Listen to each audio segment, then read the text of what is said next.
YCN, your local view on WVBK-CA, serving Manchester, Londonderry, Vermont, and South Charlestown, New Hampshire, and WVBQ-LP, serving Charlestown, New Hampshire, and Rockingham, Vermont. Up next on YCN, 2 Vermont men are awaiting extradition after escaping a supervised work detail. 5 days till election, candidates are making their last-minute stops in New Hampshire before the big day. Ski season is coming up. We'll hear from Golf and Ski Warehouse about some of their products they're offering for this winter. And New Hampshire candidate Virginia O'Brien Irwin talks to Capital Connections' John O'Connor. With more news, sports, and weather, stay tuned. It's time for YCN, your local view. Now, your daily digest of the Dartmouth Lake Sunapee region. News, sports, weather, public affairs, and all that is happening in our area. The YCN News Hour, your local view. Good evening and welcome to YCN. I'm David Carmichael. 2 Vermont men are awaiting extradition to Vermont from New Hampshire after escaping a supervised work detail and allegedly committing burglary at a residence on Abigail Road on Tuesday. Police say Christopher LaFlemme and Matthew Hinton escaped the work crew at Hillside Cemetery in Norwich, and Norwich police called Vermont State Troopers to assist with a K-9 unit. While on the search with the K-9 unit, Vermont State Troopers received another call to assist Norwich police with a burglary on Abigail Road. The K-9 searched the house and the track led to a wooded area.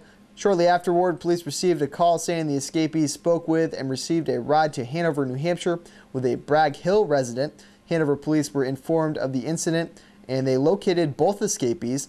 Both men will appear in New Hampshire court on fugitive from justice charges pending extradition back to Vermont. Both face charges of escape and burglary in Vermont.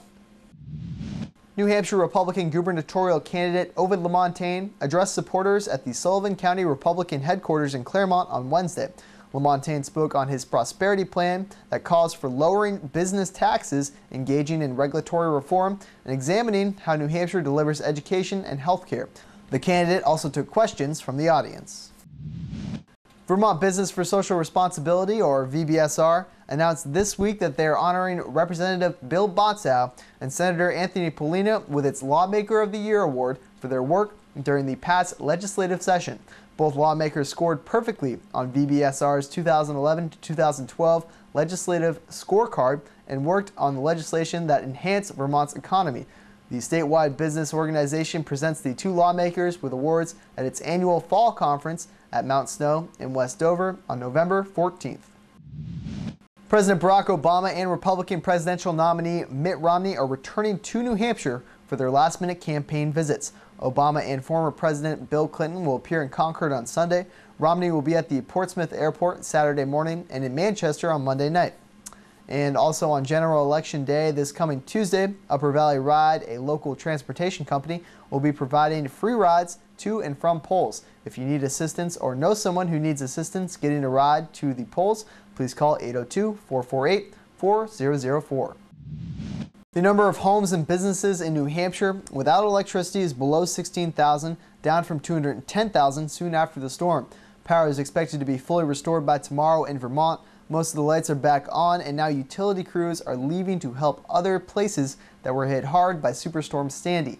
Governor Shumlin says all state crews are ready and waiting to offer assistance. Shumlin said that Vermont could have not survived Irene without help from other state construction crews. He intends to send VTrans workers and other assistance to nearby states upon request. Most governors say once they adequately assess the damage, they will know how much help is needed. Until then, our crews will stay put. Up next, you'll get the 5-day forecast, some upcoming local events, and some sports from last night. The YCN News Hour continues in a moment.